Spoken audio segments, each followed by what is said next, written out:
நெஞ்சோடு கலந்தவளே, என் உயிரோடு உறைந்தவளே, எனக்காக பிறந்தவளே, என் உயிரே.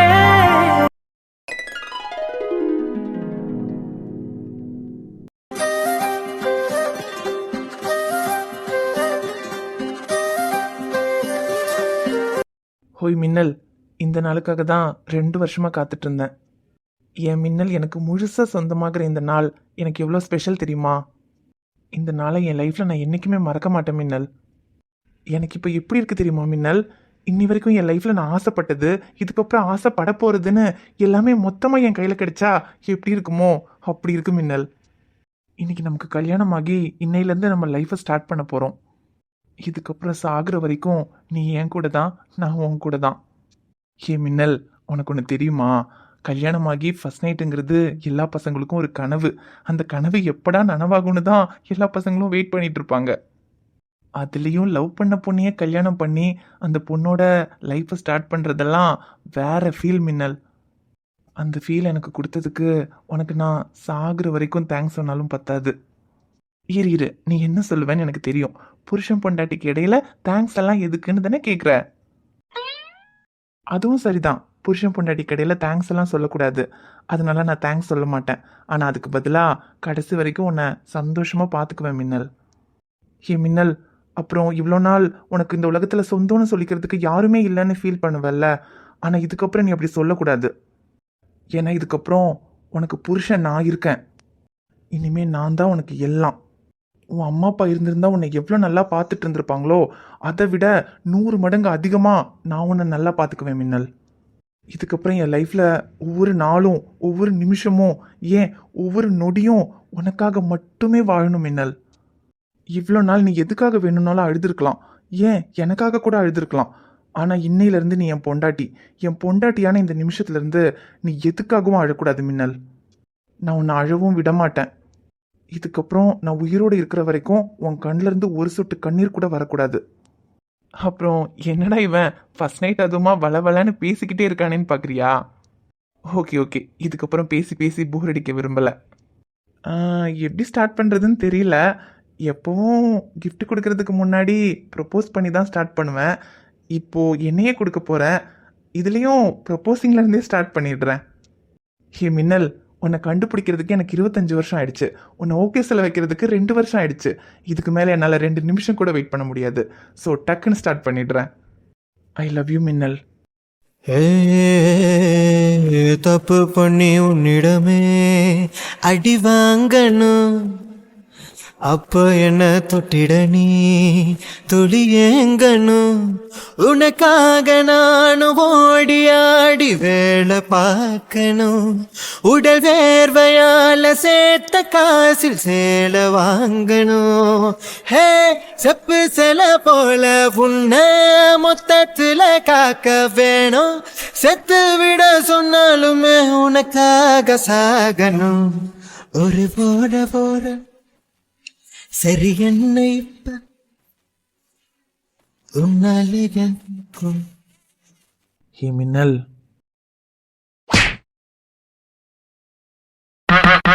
ஏய் இப்போ எதுக்கடி நடிச்ச?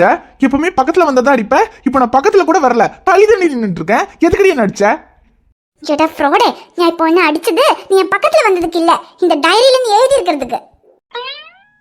இந்த டைரியில எனக்கு உன் மேல எவ்வளவு காதல் இருக்கு, உன் கூட வாழணும்னு எப்படி எல்லாம் கனவு கண்டேன், எல்லாத்தையும் எழுதிருக்கேன்னு சொல்லி படின்னு தொல்லை பண்றியேன்னு சும்மா இன்னைக்கு படிக்கலன்னு எடுத்து படிச்சேன். அடிச்சி, இதுதான் உன்னோட கனவா? உன் வீட்டுக்கு வந்த சேஷம் உன் அம்மா உன்னை பத்தி என்ன இல்லாம சொன்னாங்க. அதையெல்லாம் கேட்டு ஒரு நிமிஷம் நான் தான் உன்னை தப்பா நினைச்சிட்டேன்னு யோசிச்சேன். പക്ഷേ இந்த டைரியை படிச்ச சேஷம் நான் நினைச்சதுல எந்த தப்பும் இல்ல, நீ சரியாய் ஒரு தெண்டியான்னு நீயே நிரூபிச்சிட்ட. ஏய், எதுவா இருந்தாலும் திட்டுதுன்னா தமிழ திட்டு, மலையாளத்துல திட்டாத. எனக்கு ஒண்ணுமே புரியல. പക്ഷേ எனக்கு புரிஞ்சதுடா, உன்னோட சுபாவம் என்னங்கிறது எனக்கு நல்லா புரிஞ்சது. அடிச்சி, நீ ஏன் இப்படி இருக்க? லவ்வுக்கும் லஸ்ட்டுக்கும் கூட வித்தியாசம் தெரியாத ஒன்னு போய் லவ் பண்ண நினைக்கும் போது எனக்கு கேவலமா இருக்கு. ஏய் போது நிறுத்தி, விட்டா ஓவரா பேசிட்டு இருக்க. அப்படி அதுல நான் என்ன எழுதிட்டேன்னு இப்படி டென்ஷன் ஆயிட்டு இருக்க? என்ன எழுதிருக்கேன்னு என்கிட்ட கேக்குற? நீ தானே எழுதுன.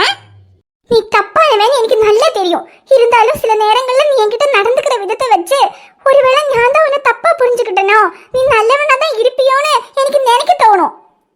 പക്ഷെ அப்படி நினைச்ச அடுத்த நிமிஷமே நீ தப்பானவன் தான். உனக்கு என் மேல இருக்கிறது காதல் இல்ல, அது வெறும் ஏய் ச்சே, அத சொல்ல கூட எனக்கு விருப்பம் இல்ல. என்னமோ உன் மேல எவ்வளவு காதல் வச்சிருக்கேன்னு இந்த டைரியில நான் எழுதி இருக்கு, அதை நீ படிச்சாதான் நான் உன்னை எந்த அளவுக்கு காதலிக்கிறேன்னு உனக்கு புரியும்னு சொன்னியே. அந்த டைரியில நீ எழுதியிருக்கிற முதல் பக்கத்தை படிச்சதுமே உன் காதல் என்னங்கிறத நான் புரிஞ்சுக்கிட்டேன். சீ, இவ ஏன் இவ்வளோ டென்ஷன் ஆகுறா? சீங்கிற அளவுக்கு அப்படி முதல் பக்கத்துல என்ன எழுதியிருந்தோம்?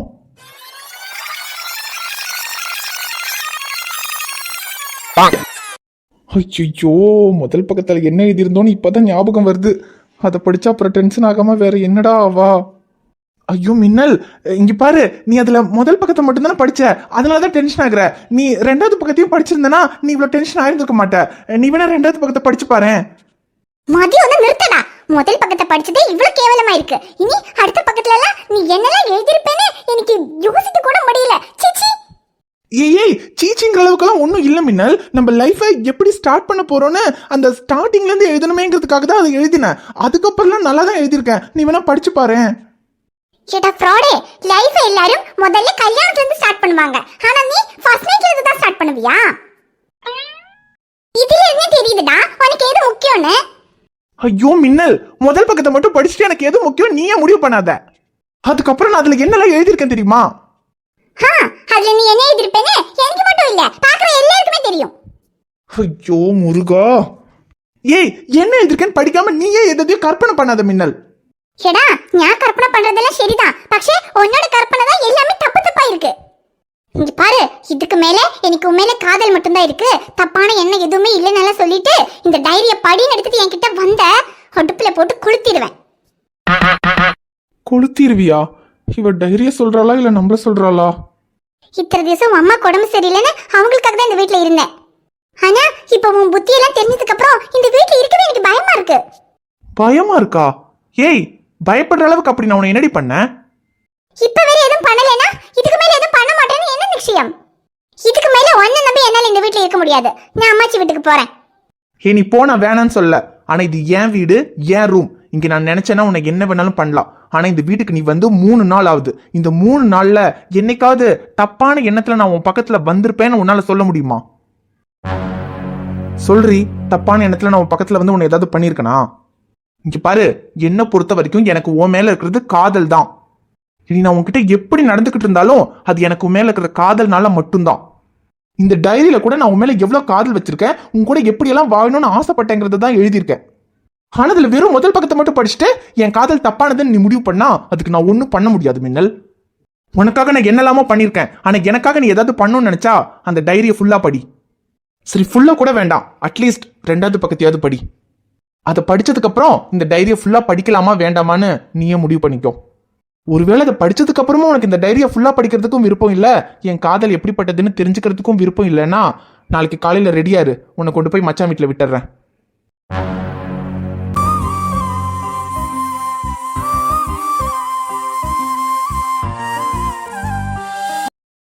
நேத்து நைட்டு இதுக்கு மேல இந்த வீட்டுல இருக்க மாட்டேன், கிளம்பி போறேன்னு சொன்னான். சரி, 2வது பக்கத்தை மட்டும் படி. அதை படிச்சுட்டு உனக்கு இந்த டைரியை படிக்கிறதுக்கும் என் கூட இருக்கிறதுக்கும் விருப்பம் இல்லைன்னா சொல்லு, காலையில நானே கொண்டு போய் மச்சான் வீட்டுல விடுறேன்னு சொன்னேன். ஆனா காலையில தூங்கி எந்திரிச்சு பாக்குறேன், வீட்டுல யாரையுமே காணோம், அவளையும் காணோம். ஒருவேளை இவன் என்ன நம்மள கொண்டு போய் விடுறது, நம்மளே கிளம்பி போயிடலான்னு கிளம்பி போயிட்டாளா? போயிருப்பா. அதான் நேத்து அந்த டைரியை படிச்சுட்டு நான் முழுசா தப்பானவேன்னு முடிவே பண்ணிட்டாளே. கண்டிப்பா 2வது பக்கத்தை படிச்சிருக்கவே மாட்டா. அந்த முதல் பக்கத்தை மட்டும் வச்சுட்டு நான் அப்படிப்பட்டவன் தான் நினைச்சிட்டு காலைல கிளம்பி போயிருப்பா. ஏங்க நீங்களே சொல்லுங்க, கல்யாணம் முடிஞ்சு ஃபர்ஸ்ட் நைட்ல இருந்து தானங்க லைஃபை ஸ்டார்ட் பண்றதுன்னு சொல்லுவாங்க. நானும் அப்படிதானங்க ஸ்டார்ட் பண்ணேன். இதுல என்னங்க தப்பு இருக்கு? இல்ல, நான் கல்யாணம் பண்ணிட்டு தானே லைஃபை ஸ்டார்ட் பண்ற மாதிரி எழுதியிருந்தேன். என்னமோ அதுக்கு முன்னாடியே ஸ்டார்ட் பண்ண மாதிரி ஓவரா சீன் போடுறா. டி அன்பு, அவளை சொல்லி தப்பு இல்லடா, ஒன்ன சொல்லணும். இவகிட்ட எல்லாம் ரொம்ப டீசெண்டா நடந்துட்டு இருக்கோம்ல, அதான் நம்மள இதுவும் சொல்வா, இதுக்கு மேலையும் சொல்வா. டே, இந்த பொண்ணுங்களுக்கெல்லாம் நல்லவனா இருந்தாலே பிடிக்காதுடா. நல்லவனை எப்பவுமே தப்பானவன் தான் நினைப்பாங்க, ஆனா தப்பா நடந்துக்கிறவனை தான் ரொம்ப நல்லவன் நம்புவாங்க. அதுக்கு நீ எப்படா நல்லவனா இருந்த? வாடா, எங்க ரொம்ப நாளா ஆளை காணோன்னு பார்த்தேன். டேய், காணாம போறதுக்கு நான் என்ன மேஜிக் மேனாடா? உன் மனசாட்சிடா, உன் கூடவே தான் இருக்கேன். ஆனா என்ன, காதலிச்சா கண்ணுதான் தெரியாதுன்னு உனக்கு தான் மனசாட்சி கூட தெரிய மாட்டேங்குது. டேய், உன்னையெல்லாம் தெரியாம இருக்கிறதே நல்லதுடா. ஏன்னா இங்கெல்லாம் மனசாட்சியோட இருந்தா எவ்வளவு மதிக்க மாட்டேங்கிறாளுங்க. ஆமா, இல்லாட்டி மட்டும் எல்லாரும் உன்னை மதிச்சுட்டு தான் மறுவேலை பார்ப்பாங்க. டேய், கொஞ்சம் பேசாம போடா, நானே ஏற்கனவே கடுப்புல இருக்கேன். அடே அன்பு செல்வா, உனக்கு இப்ப என்னடா கடுப்பு? அவ உன்னை தப்பானவன்னு சொல்லிட்டா, அவ்வளவுதானே? அது எப்பவுமே அவ அப்படிதானடா சொல்லிக்கிட்டு இருக்கா. என்னமோ புதுசா சொன்ன மாதிரி டென்ஷன் ஆகுற. அதத்தான் நானும் கேட்கிறேன், ஏன் எப்ப பார்த்தாலும் என்ன அப்படி சொல்லிட்டே இருக்கா? அப்படி சொல்ற அளவுக்கு நான் அவகிட்ட அப்படி என்ன பண்ணிட்டேன்? ஒருவேளை அப்படி நான் எதாவது பண்ணிருந்தவ அப்படி சொன்னா கூட பரவாயில்ல, மனசு தேர்த்திக்கலாம். ஆனா எதுவுமே பண்ணாம தப்பானவன்னா அப்ப எனக்கு கோபம் வரும்ல. வரணுமே. அதுலயும் நேத்து என்னமோ ஒரு வார்த்தை சொன்னாலே, என்னது லவ்வுக்கும் லஸ்டுக்கும் வித்தியாசம் தெரியாதவன்.